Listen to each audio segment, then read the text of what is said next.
Bonjour à tous, au menu la Bugatti 191, l'habitacle des Jaguar XE et Land Rover Discovery Sport et pour finir quelques brèves, Ford, Infiniti et Formule 1.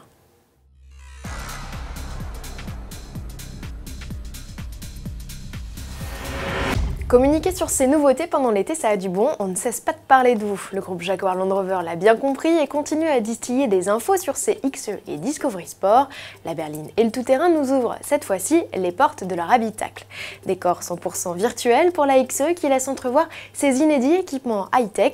Au menu, un affichage tête haute laser et un écran tactile central de 8 pouces. Il permet entre autres de commander son smartphone, téléphone qui à l'inverse autorisera un pilotage à distance de certaines fonctionnalités de la voiture comme l'arrêt ou le démarrage du moteur et la climatisation. Il sera même possible de localiser son véhicule dans un parking.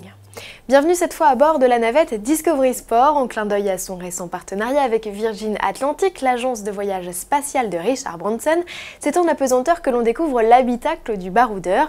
Le remplaçant du Freelander opère à première vue une sérieuse montée en gamme.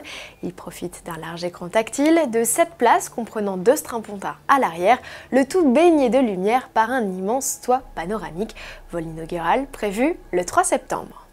Quand il n'y en a plus, il y en a encore. Bugatti a dévoilé à Pebble Beach le 18 août dernier une nouvelle édition collector de sa Veyron Grand Sport Vitesse. Voici la 191, une création unique pour un richissime singapourien. Pour réaliser la voiture de ses rêves, cet amoureux de la firme alsacienne s'est inspiré de l'histoire de la marque. On ressort une hypercar à la carrosserie jaune et noire, les deux couleurs fétiches d'Ettore et de son fils. Une harmonie identique à celle qui habillait à l'époque la Type 41 Royale ou ici la Type 44. Logo macaron sur les sièges et sous l'aileron arrière, grille de calandre aux initiales du propriétaire, dessin d'une Type 35 entre les sièges ou profil de Veyron jaune réalisé au laser dans les contreportes en cuir noir avec une technique inédite. Rien n'est trop beau, rien n'est trop cher, comme aimait à le dire le fondateur.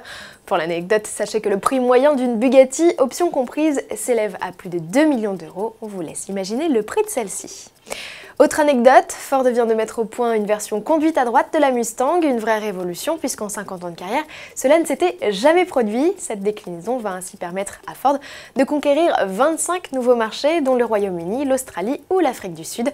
Lancement en France avec le volant du bon côté bien sûr en 2015.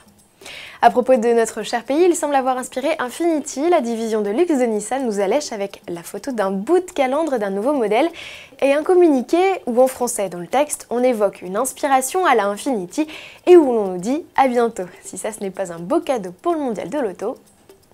Terminons par de la F1 et cette mauvaise nouvelle pour le clan français Toro Rosso annonce le départ de Jean-Éric Vergne, remplacé dès 2015 par une jeune recrue du Red Bull Junior Team, Max Verstappen. Ce nom ne vous est pas inconnu et pour cause, papa a été pilote de F1 entre 1994 et 2003 et maman championne de kart. À tout juste 17 ans, Max deviendra le plus jeune pilote de l'histoire de la Formule 1 et il fera équipe avec Daniel Kiat. Quant à Vergne, Jean-Louis Moncey reviendra plus longuement sur son avenir dès le 21 août sur son blog. À demain.